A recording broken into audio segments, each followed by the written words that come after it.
Então, o que nós fizemos na aula passada foi observar que, motivado por limites superiores de um problema que maximiza, que o problema de encontrar o menor limite é um programa linear novamente, e nós vamos chamar esse programa linear o dual. Então, um problema desse tipo aqui, como tem na esquerda aqui, maximiza Cx, sujeito a x menor ou igual que b, com x maior ou igual que zero, então em forma normal, vai ter um programa linear dual correspondente que minimiza b transposto y, sujeito a y transposto a maior ou igual que c, e com y maior ou igual que zero. Então eu vou chamar isso de primal e isso de dual. E nós começamos a explorar a relação entre primal e dual. E a primeira observação foi que o dual do dual é primal. Depois nós olhamos para dois teoremas. Um se chama teorema da dualidade fraca, esse aqui, que diz se tem duas soluções, x e y, do primal e do dual, então o valor dessa solução do primal, Cx, é menor ou igual que o valor dessa solução dual, By. Sempre, para todo par. Então o esquema foi no eixo z do valor da função objetiva. Então tem algum espaço onde tem os valores duais e tem algum espaço onde tem os valores primais. E uma pergunta foi se tem na otimidade, uma solução ótima, primal e dual, vai ter um certo valor, se tem um intervalo aqui ou não. E aqui tinha o segundo teorema da dualidade forte, que diz caso eu tenha uma solução ótima, x asterisco, do primal, eu sei, por consequência, que a solução ótima do dual existe também, então eu não preciso assumir isso. E mais que isso, então os valores dos dois ficam iguais. Então Cx asterisco igual B transposto Y asterisco.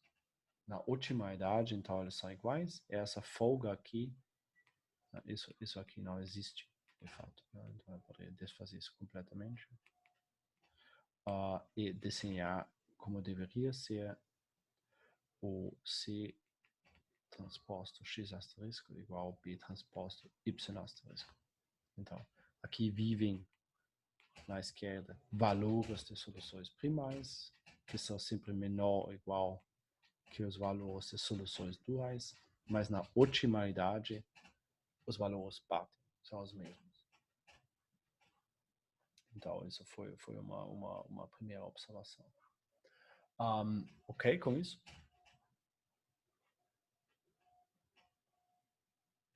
Ok. Alguns OKs.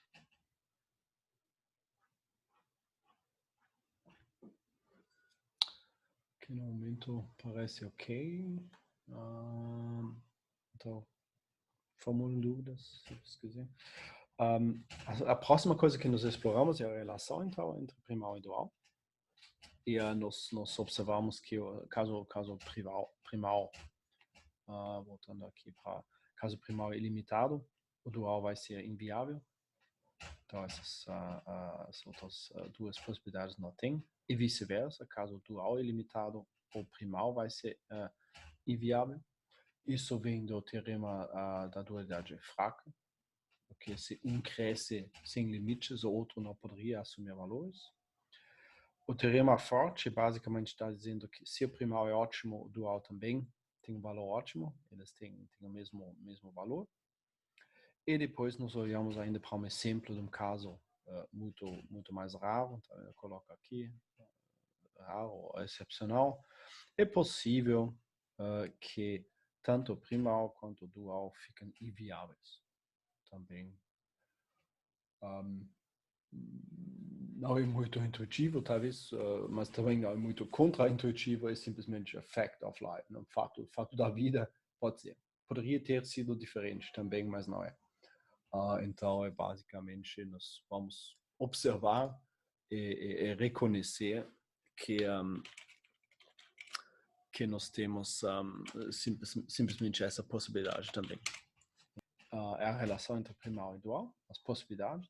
Eu queria ver assunto que é relativamente simples, de fato, mas que nos dá uma pouquinho de flexibilidade de forma não padrão. O que nós temos, talvez voltando aqui rapidamente, é forma normal, vamos chamar forma padrão de vez em quando, forma normal, do primal, e depois aqui no lado direito dual. Agora eu poderia me perguntar o que acontece se tem um sistema aqui diferente. Por exemplo, igualdades aqui. Então não é mais de forma normal. Isso que eu chamo aqui a dualidade em forma não padrão. Uma maneira de resolver esse problema é normalizar e depois aplicar o que eu já sei. Então aqui eu tenho uma nova versão com igualdades. Então o que eu vou fazer? Eu vou simplesmente abrir. A igualdade é menor ou igual e maior ou igual. Se eu vou depois padronizar novamente, tem ax menor ou igual que b e menos ax menor ou igual que menos b. E agora tem a forma normal de novo. E nessa forma normal eu sei fazer dual. Só que agora fica um pouquinho mais complicado porque tem mais restrições. Lá em cima tinha Cx, então maximiza Cx sujeito a ax menor ou igual que b, x positivo, na forma normal, e depois o dual foi minimiza b transposto y sujeito a y transposto a maior ou igual que c transposto, y maior ou igual que zero, que isso seria basicamente o padrão, a receitinha para fazer isso. E agora eu deixa eu arrumar uma coisa aqui. Agora tem mais restrições. Né? Então, de fato, o que acontece aqui nesse passo daqui para lá, eu vou pegar variáveis duais y, eu chamo isso y mais e y menos, ao invés de só chamar y, porque eu tenho dois lotes de restrições similares que vêm de fato da multiplicação por menos 1, né? Então, por isso aqui o mais e aqui o menos. Se eu faço isso, então as variáveis, conjunto total de variáveis y mais y menos, eu vou ter na função objetivo, depois aplicar esse template aqui, b transposto y mais menos b transposto y menos. Porque aqui tem um b e aqui tem um menos b.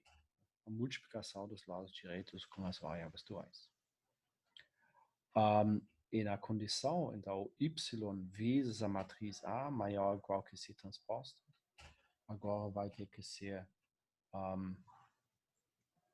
falta uma transposição, vai ter que ser y transposto mais vezes A menos y transposto menos vezes A, porque aqui tem uma matriz A, uma matriz menos A, que eu vou multiplicar com as variáveis duais y mais ou y menos correspondentes. Todos os conjuntos de variáveis ficam não negativos, porque tem menores iguais. Isso vem igualmente do template. É basicamente isso. Isso é o dual que eu vou ganhar. Agora, isso parece desnecessariamente complicado, porque eu tenho basicamente para cada variável, por exemplo, o par aqui, y1 mais e y1 menos, eles parecem aqui, por exemplo, no b1, y1 mais, menos b1, y1 menos. Isso é muito similar com a transformação que nós fizemos, que eu vou colocar aqui no canto anteriormente. Se vocês lembram, eu tinha essa transformação. Na normalização, você tem uma variável irrestrita, x, que pode ser, então, maior ou menor que zero, ou seja, x pertence a R completo, nós substituímos x pela expressão x mais menos x menos, com x mais e x menos não negativos. E aqui eu consegui normalizar para uma variável restrita. Aqui, o fato que o y mais e o y menos sempre aparecem dessa forma, b1 y mais menos b1 y menos, para todos os demais também, ou aqui nessas expressões também, sugere que eu posso fazer aqui a transformação inversa. Então, eu poderia tentar escrever aqui um b1y, depois de uma substituição do y1 mais menos y menos por y. E de fato é isso que eu posso fazer aqui. Então, o padrão é completamente regular. Então, se eu faço essa transformação que eu usei na normalização na outra direção, escrevendo para cada par de y mais e y menos somente y, sendo y uma variável irrestrita, eu vou acabar com uma versão bem mais simples. Agora eu tenho b transposto y de novo, então metade das variáveis somente, né? Com y transposto a maior ou igual que c, e y transposto é simplesmente uma variável irrestrita. Então, se eu vou comparar isso, eu coloco aqui do lado de novo, eu tinha maximiza cx sujeito a ax igual b, e x maior ou igual que zero, e agora o dual, isso primal, o dual é isso aqui. E antigamente eu tinha a forma normal, que foi o menor ou igual. Isso deu a mesma coisa, só as variáveis y aqui, ou y transposto, foram não negativos. Essa é a única diferença aqui. Então parece substituir o menor ou igual por um igual, transforma restrições do tipo maior ou igual nas variáveis duais em restrições do tipo irrestrito para as variáveis duais. Aqui surgiu no chat a linha restrição envolve y no sino dual, não seria o par y mais transposto ao invés de uma subtração, não entendi a subtração. Isso aqui?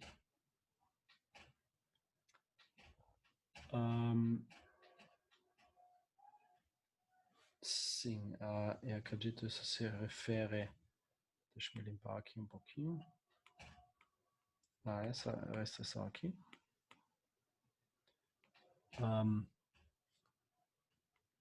A subtração vem do fato que tem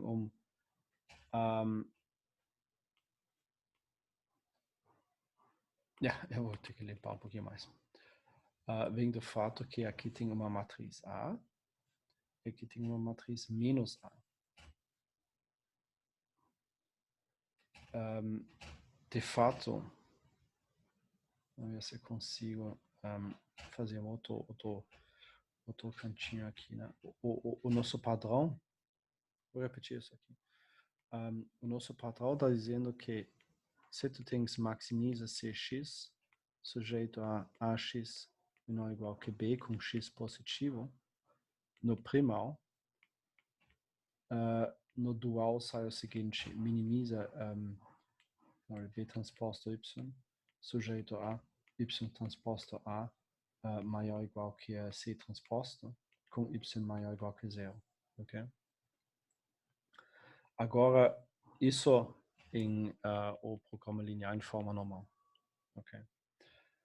Agora o meu programa linear em forma normal é esse aqui. Então eu vou colocar isso, vou tentar colocar isso aqui do lado. Então, o vetor C é o mesmo, mas a matriz A daqui, de fato, tem duas cópias dessa matriz A. É um pouquinho confuso, porque estou usando a matriz A duas vezes, né? Então, aqui tem uma matriz A nova, nesse programa linear, que consiste de duas cópias dessa matriz, uma em cima da outra. Isso é a matriz completa, que eu vou querer chamar A' agora. E os lados direitos, que eu vou chamar B', consistem em duas cópias dos lados direitos B. Então, o resto é igual. O x é igual, o c é igual. E agora, se eu aplico o template, isso é o meu primal novo agora. É esse primal aqui. Então, se eu aplico a minha receita, então eu vou receber aqui do lado direito, pegar uma outra cor, minimiza B' transposto y.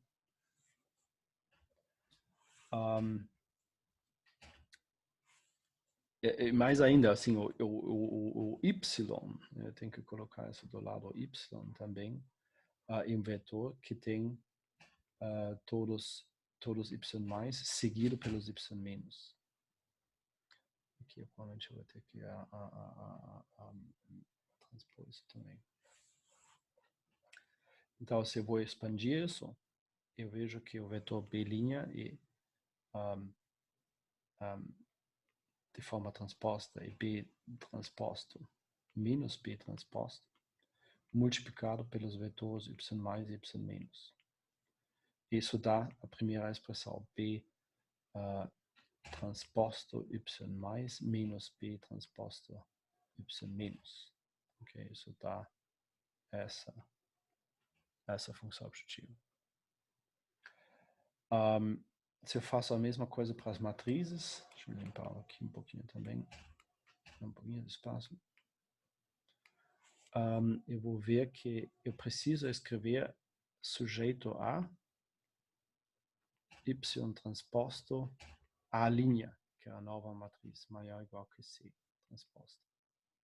E agora o y transposto é basicamente o y mais transposto e y menos transposto, um vetor de linha agora, e o A' é A e menos A.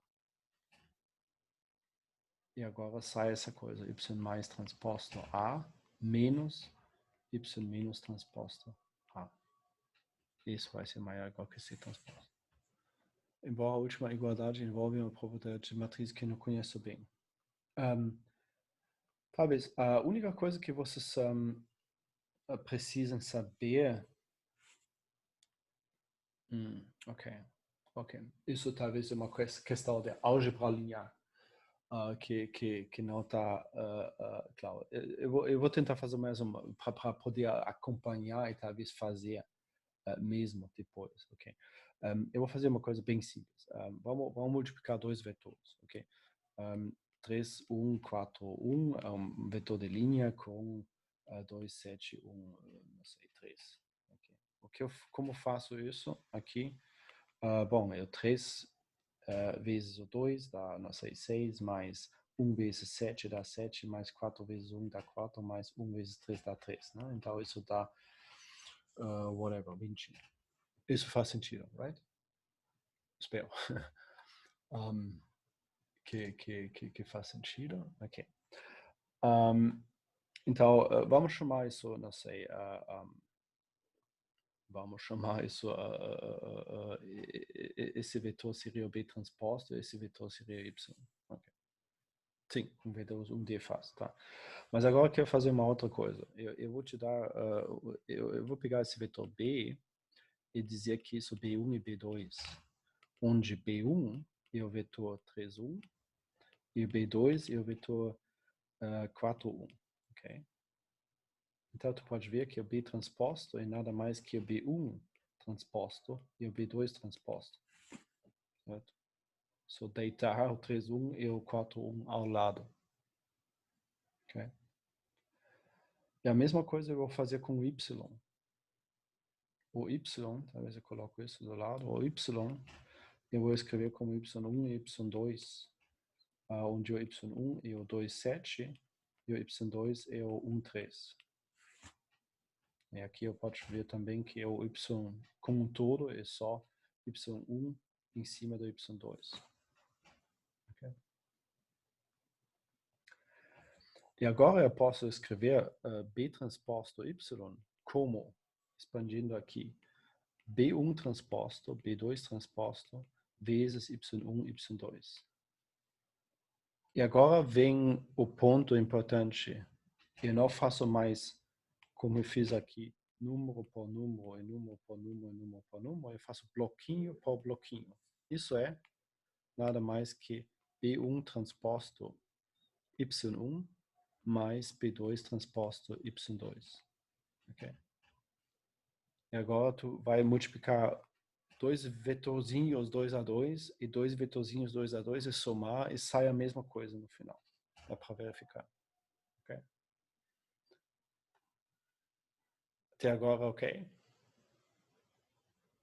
Ok, faz sentido. Então eu vou precisar um pouquinho mais espaço.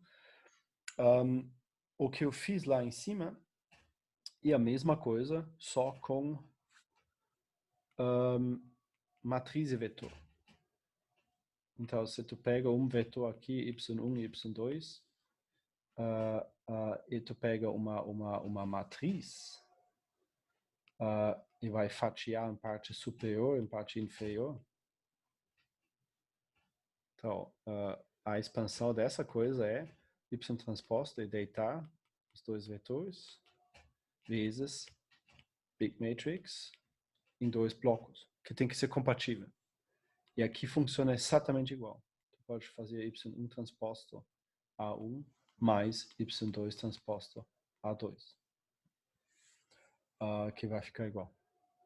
Só que aqui sai agora um vetor, um outro vetor, ele vai somar dois vetores. E sai o grande vetor no final. Isso que acontece. Então, a regra ou a ideia básica é que eu sempre posso multiplicar qualquer vetor em bloquinhos também, inclusive matrizes. Eu posso também multiplicar duas matrizes. Então, se tu tens duas matrizes A e B e multiplica, e digamos, eu vou pegar a matriz e fatiar em 4 blocos, A1, A12, A21 e A22.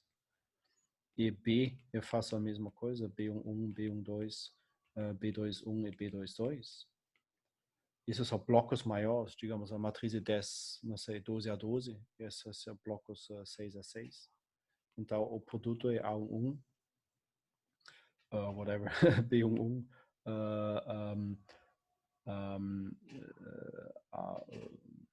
assim, A11, B11, A1, mais A12, né? Tem que fazer assim. Vai ser uma grande matriz com 4 blocos, onde o primeiro bloco é A11, B11, mais A12, B21, etc, etc, etc. Então, tu multiplica os blocos do mesmo jeito que tu multiplica elementos. Isso, sim. Eles têm que ser fatiados de forma compatível. Isso.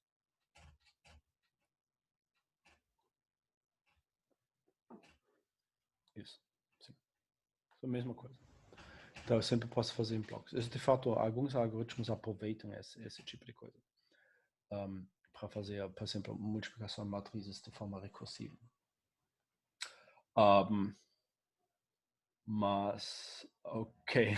Bom, vamos fazer um zoom aqui na coisa mais central. Então, nós descobrimos, basicamente, que caso eu tenho que eu vou substituir, para resumir isso de novo, se eu vou substituir menor ou igual, por igual, a única coisa que muda no dual é que as variáveis duais que foram não negativas agora ficam irrestritas.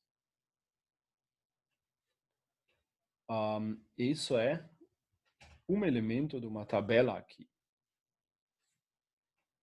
Eu vou tentar explicar os outros também, mas basicamente a tabela traduz primais para duais.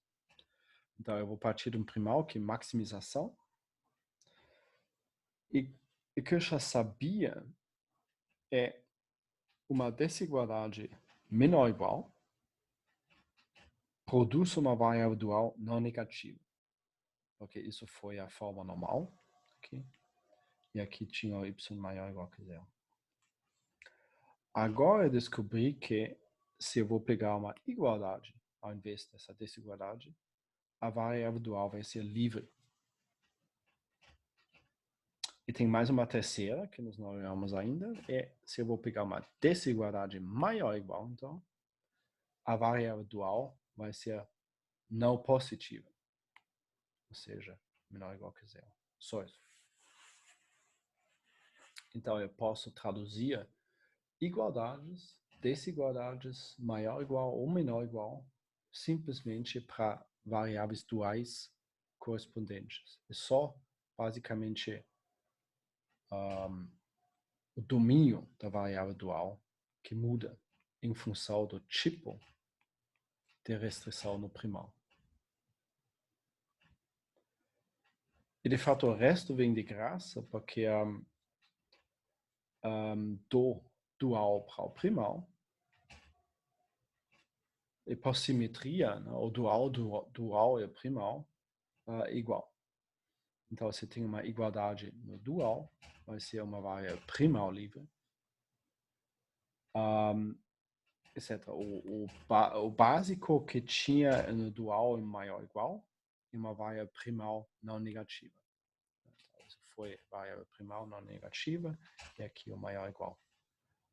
Isso foi a versão que nossa forma normal, eu coloco isso aqui, na forma normal foi assim. Os dois também. E agora, por simetria, eu posso traduzir o resto também. Então, se tem uma variável livre no primal, isso vai me dar, que vai a primal livre, vai me dar uma igualdade no dual. E se tem uma variável primal não positiva, então menor ou igual que zero, eu simplesmente posso traduzir isso por uma desigualdade menor ou igual. Então, isso de fato, vou marcar isso aqui também, isso de fato está cobrindo todos os casos que eu poderia talvez dualizar. O ponto principal aqui é, eu não preciso, para dualizar, colocar o sistema em forma normal. Como essa receita aqui em cima. Um momento só. Como essa receita aqui em cima, que eu mostrei bem no início, talvez sugere, né? Aqui o par de primal e dual, forma normal, sai uma forma específica, minimiza B transposto Y transposto A maior ou igual que C transposto. Eu posso, de fato, formar o dual diretamente com qualquer tipo de restrição e variável no primal. E esse slide aqui mostra como eu faço isso. Então, igualdades, desigualdades, de qualquer forma, eu posso traduzir diretamente. De variáveis de diversos tipos, restrições, e preciso colocar tudo num formato único? Não. Não. Eu vou mostrar essa tabelinha já aqui nesse exemplo. Okay? Agora tem essa situação que tu provavelmente está perguntando. Né?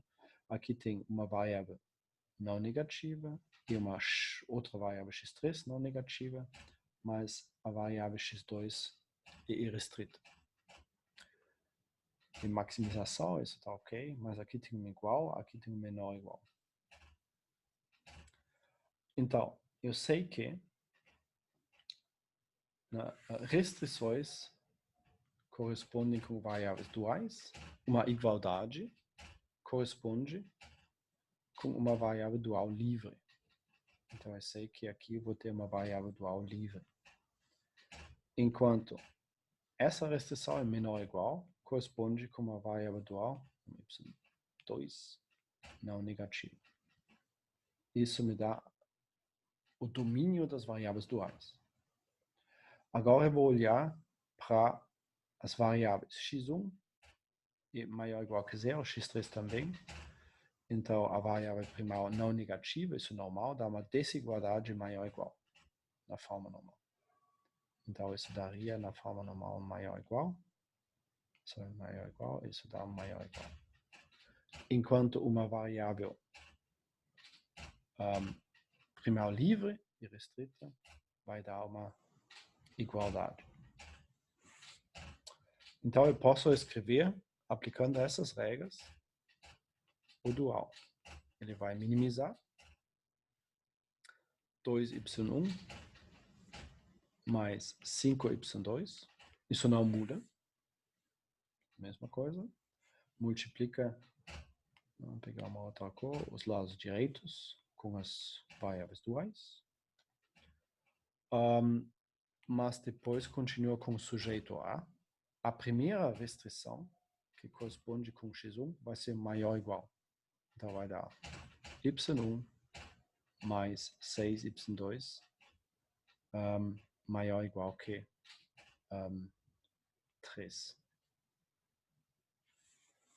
Okay.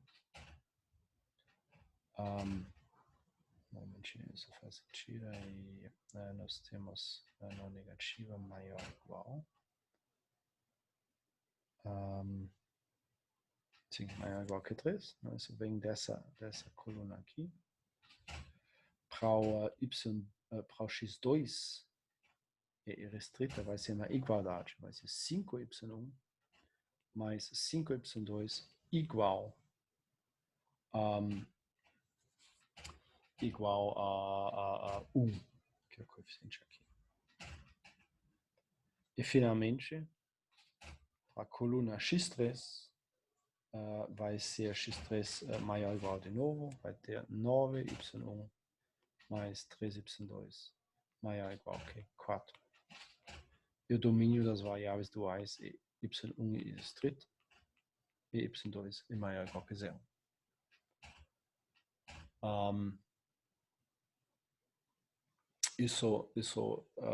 Então acho que responde a pergunta também, né? Se tu tiver viável, não precisa colocar num formato único, pode fazer um por um. Eu vou explicar isso de outra forma, de novo, que uma forma que eu prefiro. Então, só para resumir isso, dá uma outra maneira de ver a mesma coisa. O meu argumento, vocês podem... Bom, esse argumento, bom, acabou, mas vocês podem tentar acompanhar o argumento de novo e ver outras coisas. Eu peguei igualdades aqui, né? E depois eu fiz todo esse caminho o que acontece aqui? De caminho de perlas, basicamente, né? de normalizar e depois aplicar a forma normal de fazer o dual e depois substituir de novo para simplificar, para descobrir que fundamentalmente isso dá uma forma diferente da restrição das variáveis duais, né? Depois nós olhamos para esse resumo e eu só dei essa tabela. A tabela eu posso aplicar, né? Então eu tenho sempre a opção de decorar essa tabela, decorar as correspondências e fazer como eu fiz aqui no exemplo. Mas eu queria dar uma outra perspectiva para essa coisa, que de fato eu prefiro, para não precisar decorar tabelas, porque não sou muito bom em decorar tabela.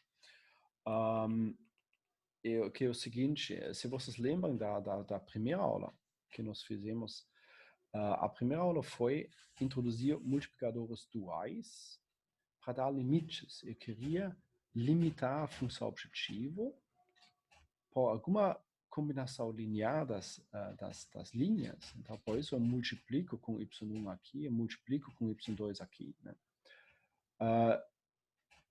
Que seja menor ou igual que essa combinação linear das linhas, que seja menor ou igual que a combinação linear correspondente dos escalares. Para satisfazer esse menor ou igual, eu preciso que na primeira coluna então vou desfazer isso aqui para ficar um pouquinho mais limpo aqui, que na primeira coluna, depois de multiplicar,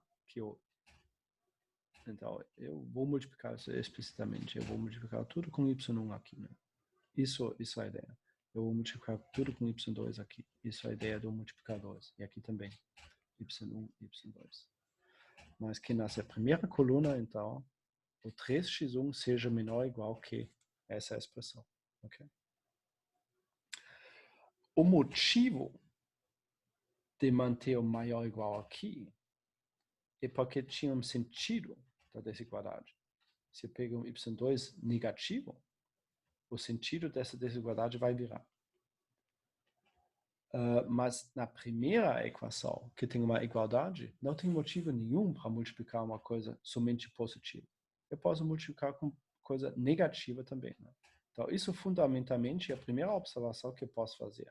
A razão que y1 é irrestrita é que eu tenho uma igualdade aqui, que eu posso multiplicar com qualquer coisa. Para manter essa cadeia, né? Isso sendo menor ou igual aqui também depois. E depois para o lado direito, isso sendo menor ou igual também. Mas aqui tem um igual. Isso vai funcionar igualmente.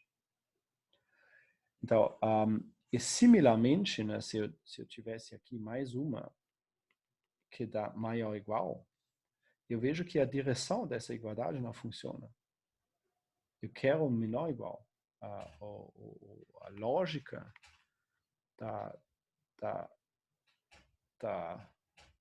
do limite menor ou igual aqui e menor ou igual aqui.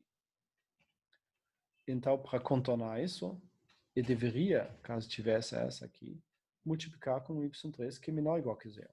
Isso explica porque desigualdades maior ou igual, desigualdades maior ou igual, tem multiplicadores não positivos. Similarmente, se eu vou olhar para essas colunas aqui, o que está escrito aqui fundamentalmente é 3x1 tem que ser menor ou igual que y1x1 mais y2 6x1. E agora eu posso dividir por x1. E aqui sai, então, y1 mais 6y2 maior ou igual que 3. Exatamente a restrição que eu tenho. Mas notem que isso só funciona porque x1 é não negativo. Porque senão a divisão por x1, caso fosse negativo, vai mudar o sentido dessa desigualdade. Então, a razão, fundamentalmente, que uma desigualdade maior ou igual corresponde com um x, uma variável primal não negativa, é que nesse ponto de dar um limite superior, né, é preciso eliminar essa variável. Então, vamos olhar para a coluna do x3. Isso é parte interessante, porque aqui eu preciso que 4x3 seja menor ou igual que y1 vezes 9x3 mais y2 vezes 3x3. E agora eu quero dividir por x3 para eliminar isso. Mas agora isso tem que funcionar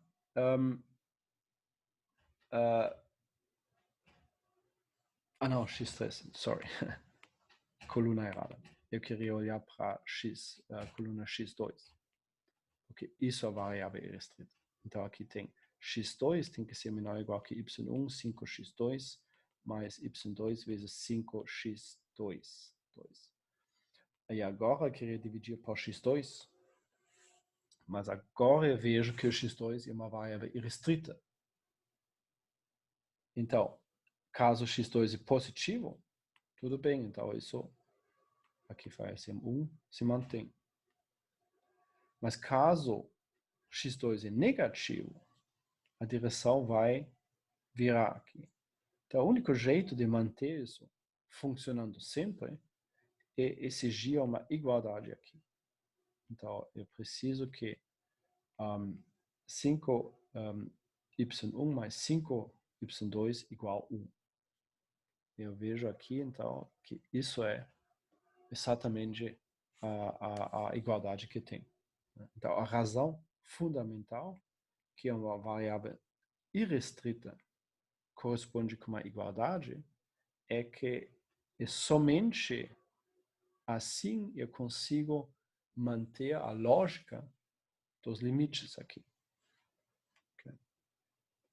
Talvez uma outra maneira de perceber por que o que tem nessa tabela aqui tem que ser válido.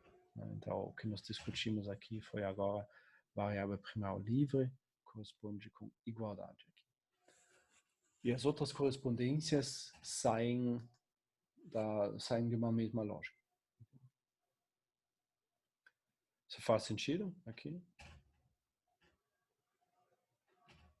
Vou falar um pouquinho, vamos ver.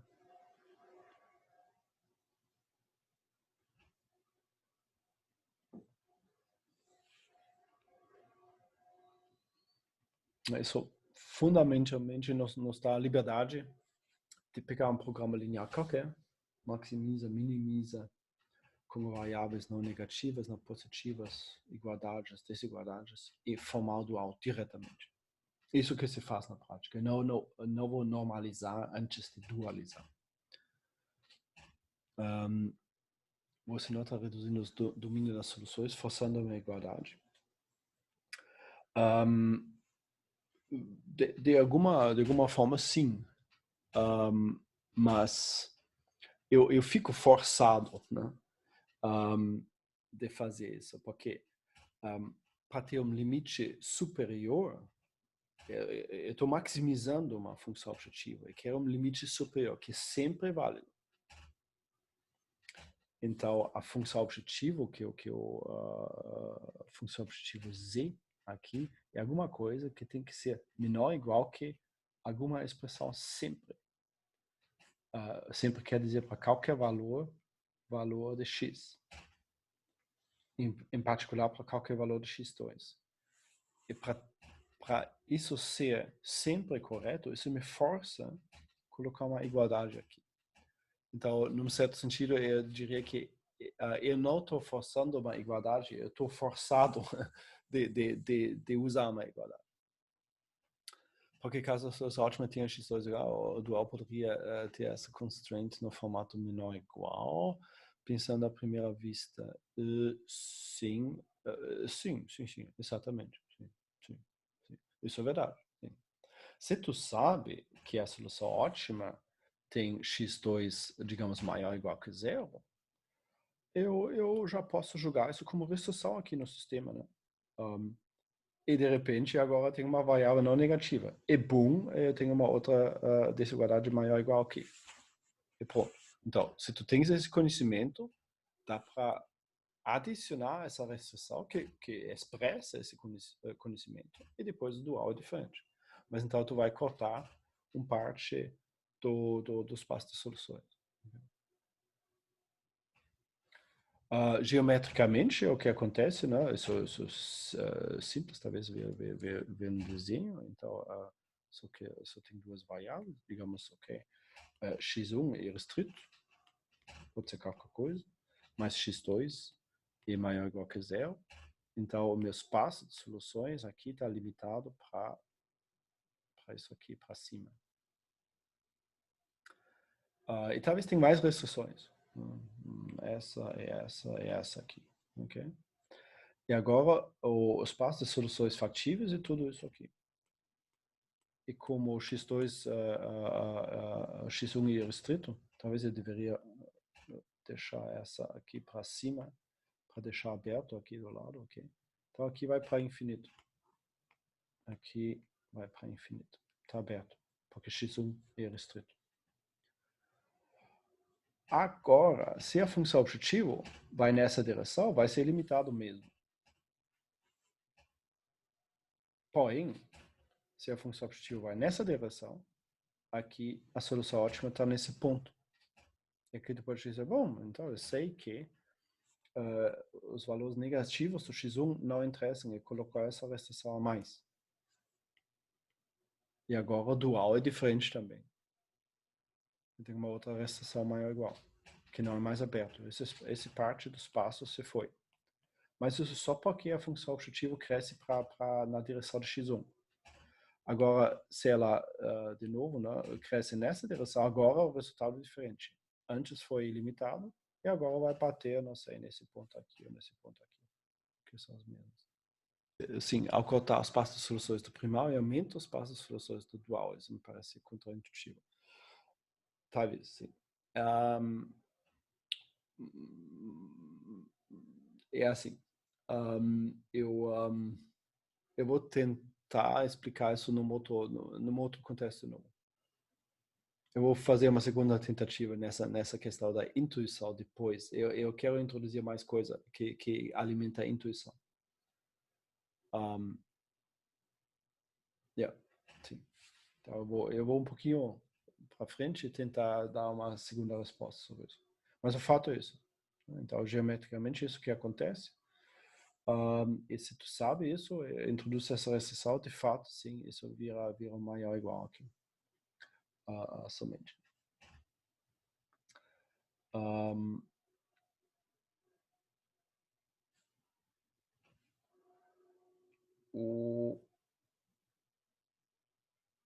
Ok, eu queria, talvez eu vou deixar isso aqui.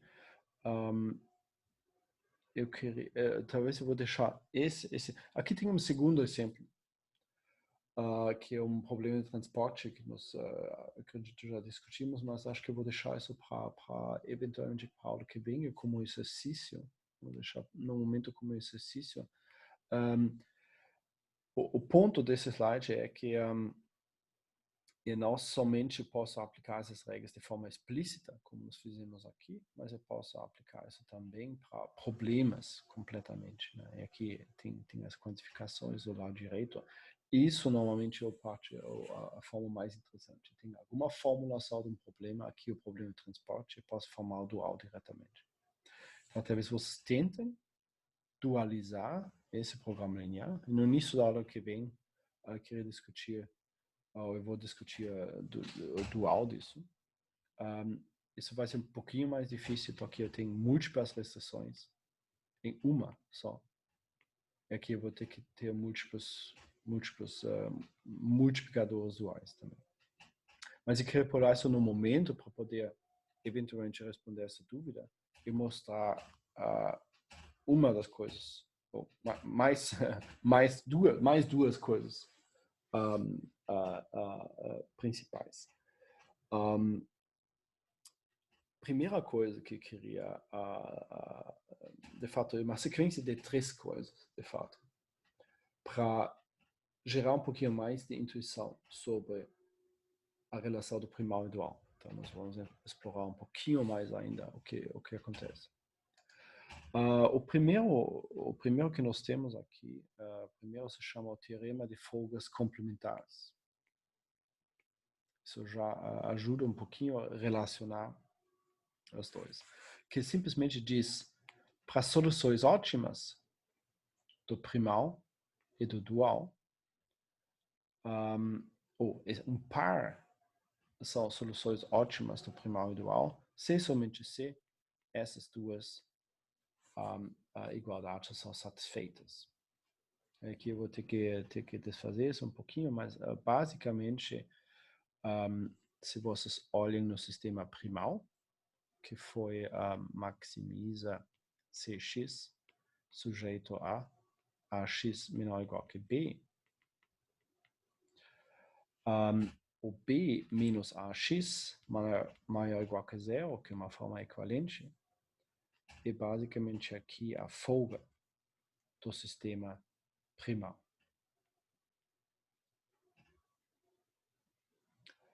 Então, o que nós temos aqui também é a folga. Então, essa primeira igualdade está dizendo que a solução ótima dual e ortogonal às folgas primais. Na otimalidade também. Então, aqui tem um x asterisco.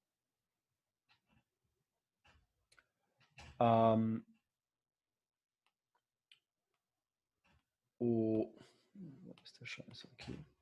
A segunda, então, o que eu vou colocar dual, talvez aqui, foi minimizar B transposto Y sujeito a Y transposto A maior ou igual que C transposto, Y positivo também, na forma normal. Então, eu posso ver que essa expressão Y transposto A menos C transposto e nada mais que a folga dual.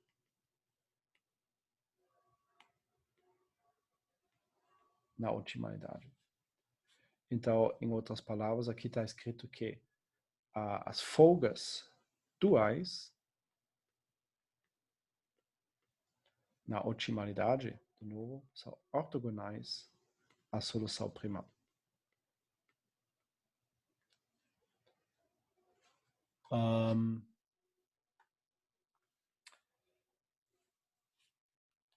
Essa ortogonalidade, antes de ver isso no exemplo, notem que y asterisco aqui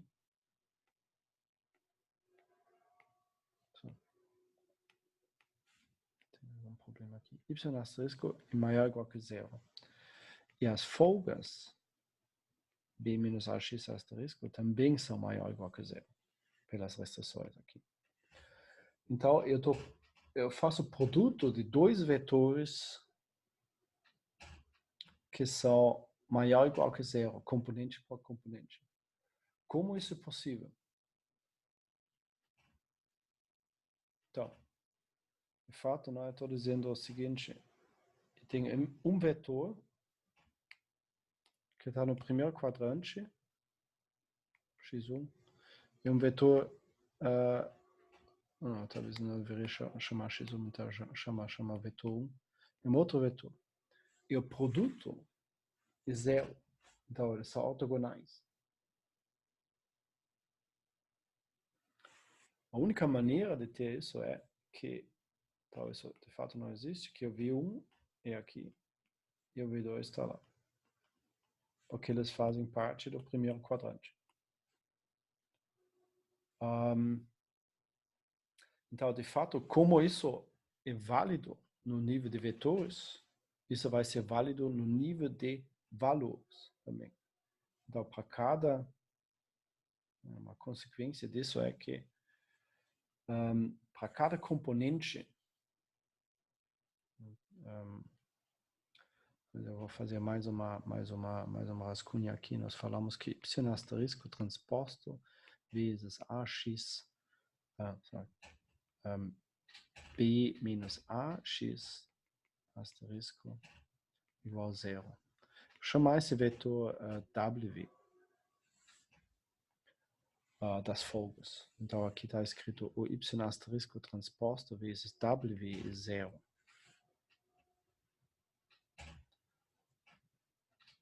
E como os dois, então tanto w quanto o y asterisco são maior ou igual que zero, então isso também é válido componente por componente. Então a 20ª componente, a j-ésima componente do y asterisco vezes a j-ésima componente do w é zero.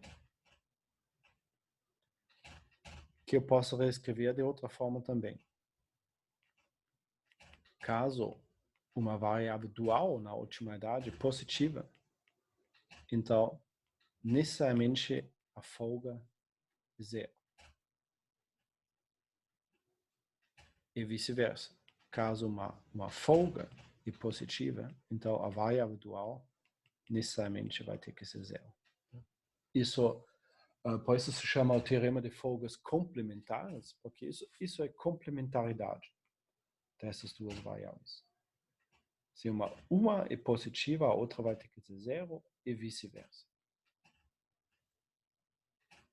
E a mesma coisa eu posso aplicar para as variáveis primais e as folgas duais. Então aqui tem essa relação explícita. De fato, o que eu tenho aqui é na parte inferior. Tem essas duas coisas que nós falamos. Caso alguma, que eu não coloquei os asteriscos, então se alguma variável dual e positiva, então a folga correspondente que eu expandi aqui é zero, ou seja, o valor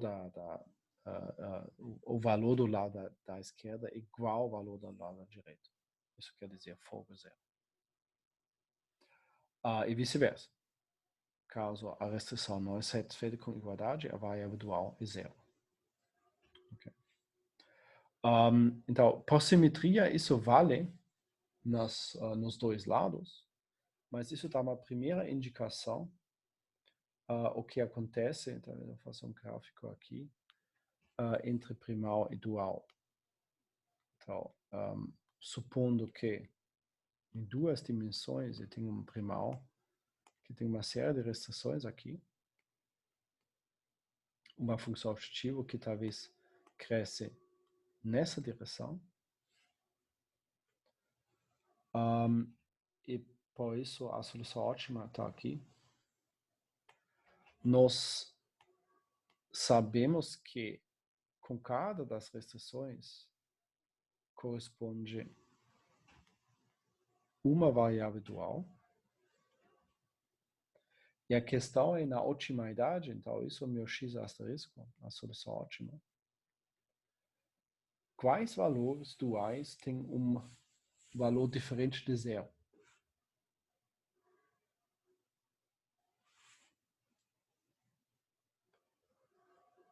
O que eu posso ver aqui nesse desenho é que essa restrição aqui e essa restrição aqui, elas são satisfeitas com igualdade. Então, essas duas restrições têm folga zero. Por isso, é possível que a variável dual y2 tenha um valor positivo e a variável y1 tem um valor positivo, que eles correspondem com aquelas restrições que têm folga zero.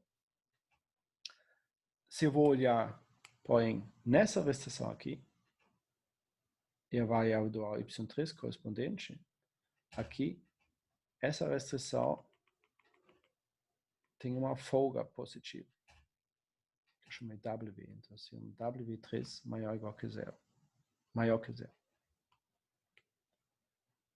Então eu sei que essa variável dual vai ter que ser zero. E similarmente essa aqui, e similarmente essa aqui. Então a dicotomia do teorema das folgas complementares se manifesta aqui nas restrições.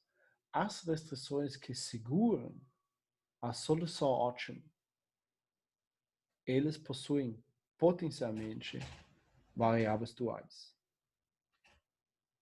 não zero. Todas as demais restrições que não seguram a solução ótima têm variáveis duais zero. Então, isso que é o teorema das folgas complementares fundamentalmente está dizendo. A folga no primal é complementar com a variável dual correspondente da restrição. O produto dos dois sempre é zero. Isso deixa a possibilidade que a folga é zero e a variável dual correspondente é zero também. Isso é possível, porque o produto de 0 0 dá zero. Mas em geral isso não vai ser assim. Então, se a folga é zero, como é aqui, a variável dual normalmente vai ser positiva. Mas se a folga é positiva, a variável dual tem que ser zero. Então, em certo sentido, as variáveis duais somente vivem em restrições ativas. Okay?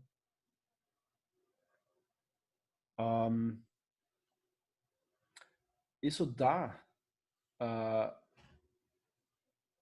uma dica, mais ou menos, o que eu poderia realmente fazer com as variáveis duais. Né? Isso é o primeiro passo no caminho de interpretar as variáveis duais. Eu queria, talvez parar aqui um momento, se essa ideia da complementaridade faz sentido, ou se vocês querem formular uma dúvida. sobre isso no momento, se faz sentido. De mais alto nível, então, se a variável, se uma restrição tem folga, a variável dual vai ter que ser zero. E se a variável dual e alguma restrição tem um valor, a restrição tem que ser satisfeita com igualdade. As variáveis duais, de alguma forma, indicam ou selecionam as restrições satisfeitas na otimidade.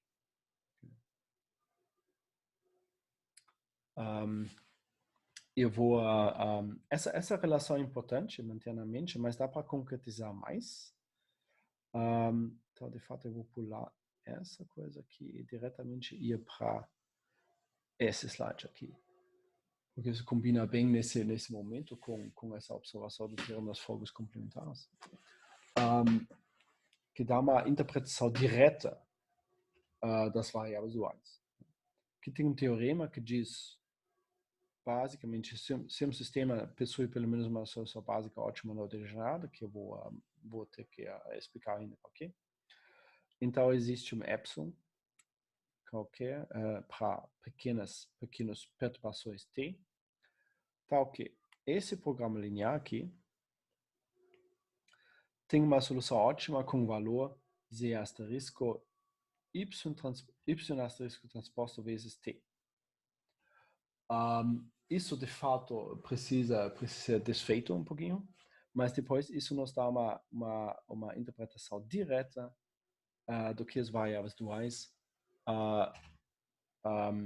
representam. Seguinte sentido, né? Se eu vou, no momento, desconsiderar esse t. Aqui eu tenho maximiza Cx sujeito a x menor ou igual que b, x maior ou igual que zero. Então é um programa linear normal, qualquer. Eu vou resolver. Isso dá uma solução ótima, x asterisco, com valor z asterisco. Isso tá, isso que tem nessa segunda parte aqui. Sem esse termo aqui. O valor da função objetiva na otimidade é simplesmente z asterisco. Também o dual, nós sabemos isso vai ter uma solução ótima também, pelo teorema forte, e o valor do dual vai ser o mesmo. Agora eu quero ver o que acontece se eu vou aplicar uma pequena perturbação nos lados direitos. Eu vou mexer com os lados direitos um pouquinho.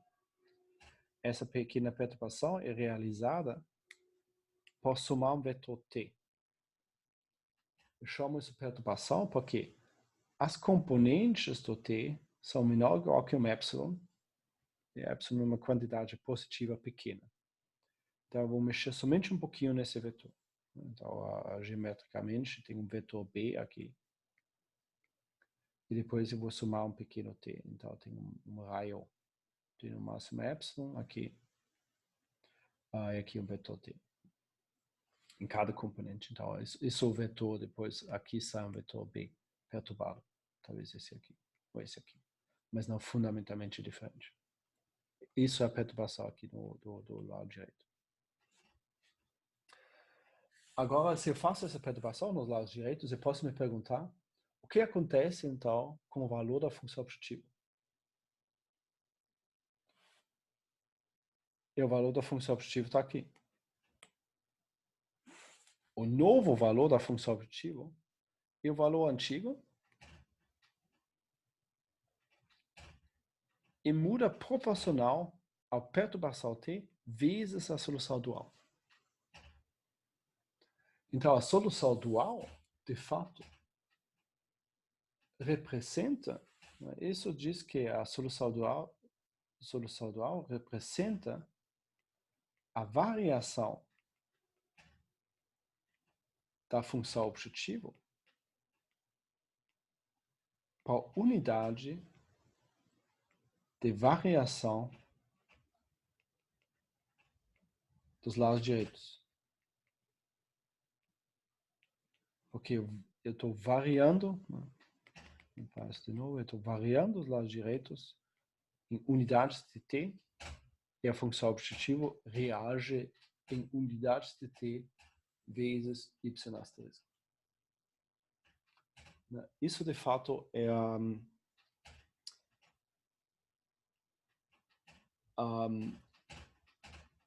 o significado das variáveis duais, de fato. Isso só vale dentro de um certo limite epsilon, que eu desconheço, um teorema não fala sobre isso. Existe tal epsilon, de forma que se uma perturbação é menor que esse epsilon, então essa relação está correta. Mas não está correto para sempre. Então, só tem para pequenas perturbações, isso vale. Uma outra forma de escrever a mesma coisa é o seguinte: um programa linear qualquer, esse aqui, tem 3 dados: custos, uma matriz e os lados direitos.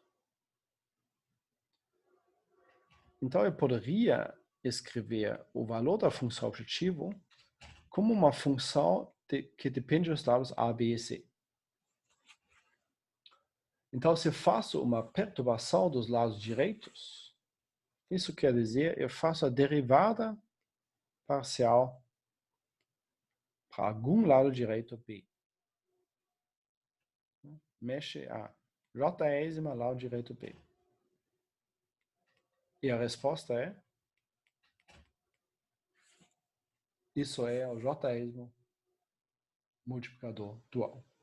Ou seja, mais um jeito de visualizar ou verbalizar esse teorema é que a solução dual, ou a jésima componente da solução dual, é a jésima derivada parcial na direção dos lados direitos. Então, mexe com os lados direitos aqui e a resposta vai ser proporcional à variável dual. Então, não é somente o teorema de folgas complementares que define se uma variável é ativa ou não, mas também o valor tem uma interpretação direta. O valor é a resposta do sistema sobre pequenas perturbações. Isso é fundamentalmente a informação mais importante que eu posso tirar da solução dual. Eu vou tentar deixar isso mais claro e juntar fundamentalmente em mais um exemplo. Então, vamos ver a questão dos teoremas de folgas complementares e as variáveis duais. Aqui tem um exemplo simples. Um sistema maximiza alguma função objetiva sujeito a uma série de restrições. Tem 2 variáveis só. Isso me permite desenhar tudo. Então, a primeira variável, a segunda variável, espaço de soluções viáveis é aqui, a região azul. E agora a função objetivo é alguma direção para lá. Então, a solução ótima, de fato, talvez a direção deveria ser um pouquinho mais inclinada para cá. A solução ótima é fundamentalmente isso aqui. Então, a solução é, aqui nós temos 45 ou uma coisa assim, e 70. É a solução primal, não sei exatamente 45 e 70. E a solução dual é essa aqui.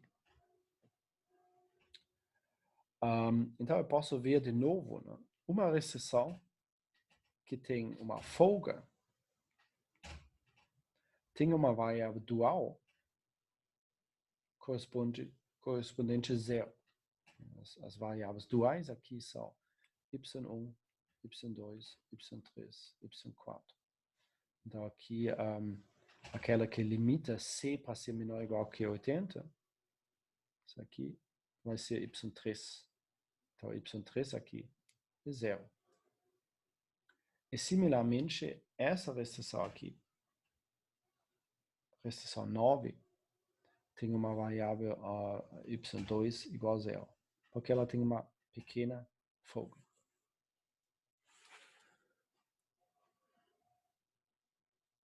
O que aconteceria se a constraint 9 também passasse pelo ponto da solução? A solução seria degenerada. Sim. Eu vou voltar para esse ponto em um segundo, sim.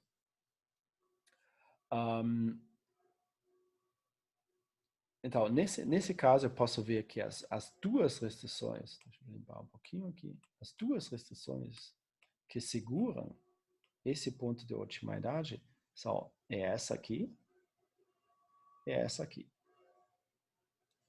E eles têm, correspondentemente, variáveis duais. Então, folga zero nos dois, satisfeitos com igualdade. E logo, eles têm variáveis duais positivas. Não precisa, poderia ser zero, mas nesse caso, positivo. E qual o significado desses valores? É a derivada da função objetivo sobre pequenas perturbações. Isso quer dizer, deixa eu limpar um pouquinho. Se eu vou pegar essa restrição e relaxar um pouquinho, pequena perturbação, por, não sei, uma epsilon. O que vai acontecer com a função objetiva? Ela vai crescer por um quinto desse epsilon. E similarmente na outra, que é essa aqui, se eu vou relaxar essa um pouquinho, por um epsilon 2, o que eu vou ganhar na função objetiva? Um quinto do epsilon 2. É derivada parcial na direção do lado direito correspondente. Então, aqui tem uma interpretação econômica direta. Né? Isso normalmente representa um limite de recursos, algo similar. Né? Então, se tivesse um recurso a mais, eu ganharia na função objetiva tanto e tanto a mais. Isso é a relação direta entre os dois.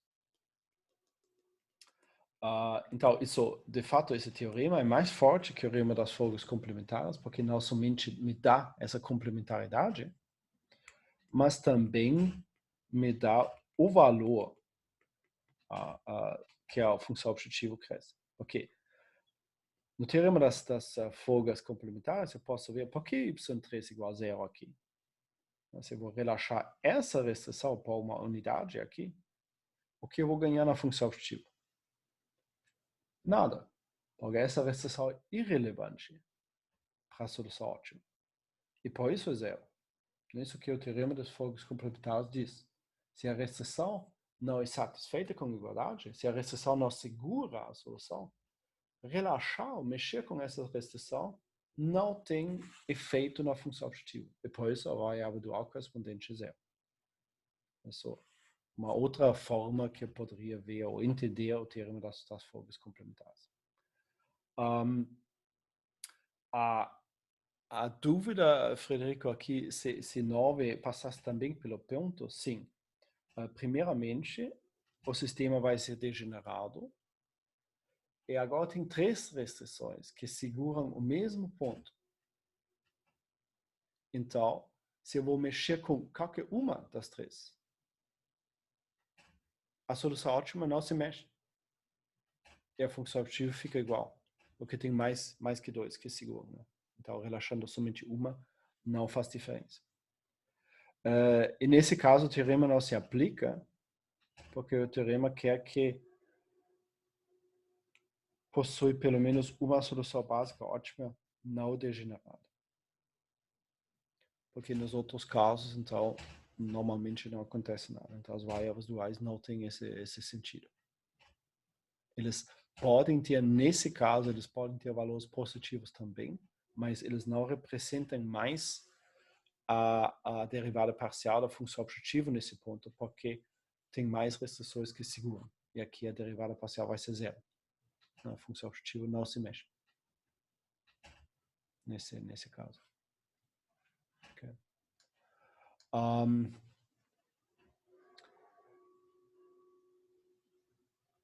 Bom, então eu vejo que nós estamos mais ou menos chegando no tempo limite, então eu provavelmente quero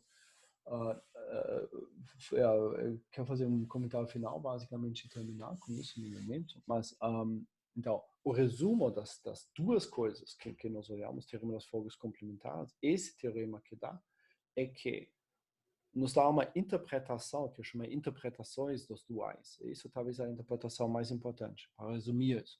Então, somente as variáveis duais vivem somente em restrições que são satisfeitas com igualdade. E o valor das variáveis duais, caso positivo, representa a derivada parcial da função objetiva na direção da relaxação dessa restrição. Isso me dá uma interpretação direta e econômica, normalmente, que diz o lucro adicional, basicamente. O custo ou lucro marginal, em termos econômicos, de ter mais uma unidade de um recurso num certo limite. E uma derivada parcial também, porque isso não funciona para sempre, que eu posso ver o último comentário aqui, porque tem um pequeno epsilon, um certo raio de validade. Simplesmente porque se eu vou relaxar essa restrição um pouquinho, a função objetiva que estava aqui, então eu vou relaxar para cá, reage linearmente. Então o valor se desloca e eu tenho uma reação linear. Mas se eu vou relaxar para muito, de repente tem uma outra nova restrição que segura. E isso seria fora do raio de validade dessa relação linear. Então, a reação da função objetiva para uma relaxação dos lados direitos é linear dentro de um certo raio, basicamente enquanto eu fico na mesma base. E depois, se eu vou relaxar demais, eu vou pular para uma outra base. E aqui isso não funciona mais. Por isso, é uma derivada parcial. A definição formal de degeneratividade tem mais restrições que dimensões e uma solução. Sim, o sistema é degenerado. Bom, nós definimos degenerado em termos do método simplex, porque isso é a coisa prática. Então, o sistema é degenerado simplesmente caso apareça um zero na base. Mas o equivalente geométrico seria que, sim, eu tenho, nesse caso de duas dimensões, eu preciso duas restrições para definir um ponto, mas tem três restrições que se encontram no mesmo ponto. Então, tem mais restrições que necessários. O sistema é super determinado, se quiser. Em 3D, para definir um ponto, eu preciso três planos se encontram num ponto, e precisa quatro planos que se encontram no mesmo ponto. Então, o sistema é mais que determinado. Eles ficam, então, linearmente dependentes.